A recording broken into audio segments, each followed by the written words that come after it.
Hello there. Vladimir Putin was right when he declared that the leaders of the Western world would bow before Donald Trump, wagging their little tails. Because it's beginning to play out like that, although some Western leaders haven't yet caught fully on. And the message to the world started with Colombia trying to act big in front of a newly elected Trump, and bitterly regretting it within a couple of hours. But the governments of the EU and UK thought they were too big for Trump to mess with. But they're now finding out the opposite. They are now facing an uncertain future of not just tariffs, but also European defence, because they spent all their money on woke and net zero in the belief that the good old USA must always pick up the lion's share of the cost and the risk of defending Europe, including Ukraine. Trump is now asking the obvious question, why? The EU claims it is so big and powerful, but spends very little on its own defence.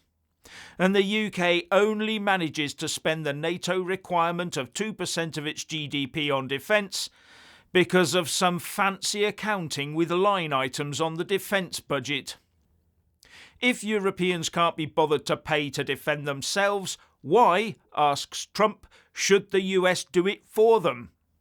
And Europe is now talking about boosting defence spending. Trump always wanted the European states to pay more for their own defence, and he is achieving just that right now, because European leaders are waking up and smelling the coffee. From Ukraine to Gaza to net zero, Trump is making waves and achieving more in weeks than the rest could muster in a lifetime. You may not agree with his unusual negotiating tactics, but they work. But Trump is also sending other messages. Here he is on stopping males participating unfairly in female sport. The NCAA has complied immediately, by the way, that's good. But I understand Maine, is Maine here, the governor of Maine? Well, I'm here. Are you not going to comply with it? I'm complying with state and federal laws. Well, we are the federal law. Well, you better do it. You better do it because you're not going to get any federal funding at all if you don't. And by the way, your population, even though it's somewhat liberal, although I did very well there, your population doesn't want men playing in women's sports. So you better comply because otherwise you're not getting any federal funding. See you in court. Every state, good, I'll see you in court. I look forward to that. That should be a real easy one. And enjoy your life after governor because I don't think you'll be in elected politics. Now that's very direct, isn't it?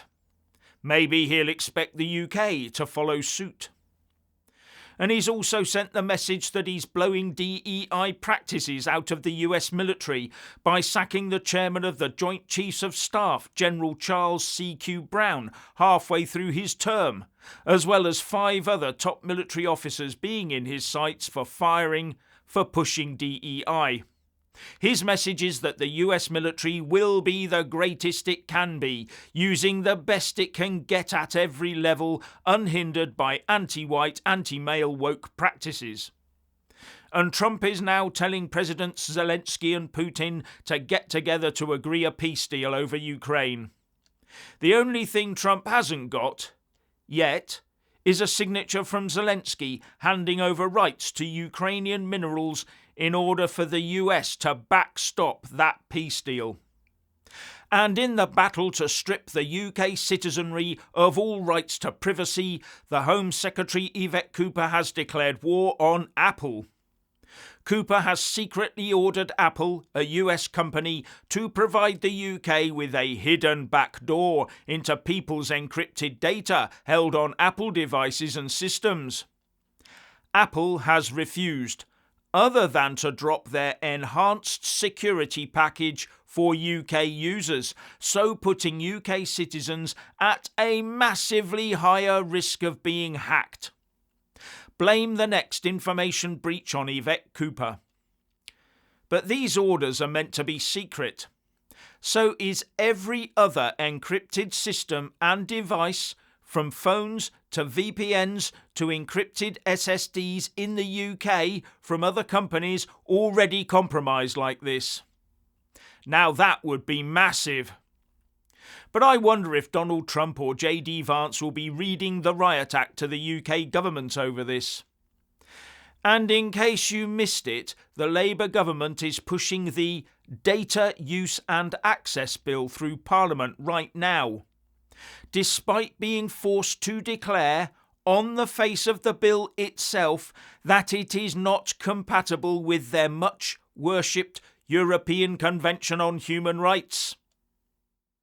The government cannot confirm that the bill is fully compatible with the ECHR, so making it incompatible with UK law, but is pressing ahead with it anyway.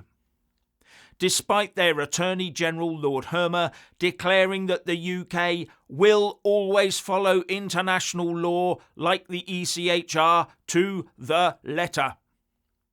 That would be like the US government pressing ahead with a new law that they declare is incompatible with the First Amendment. When the Tories tried something similar, they were lambasted by Labour and the press. Hypocrisy in the extreme by Labour. Funny how this Labour government is allowed to be selective with the ECHR, selective with our human rights, isn't it? I'm all for leaving the ECHR, but not for allowing governments who refuse to leave it to pretend they are obeying it to the letter. So, please like, subscribe and comment below and check out our other channel, Jeff Taylor. And thank you for watching.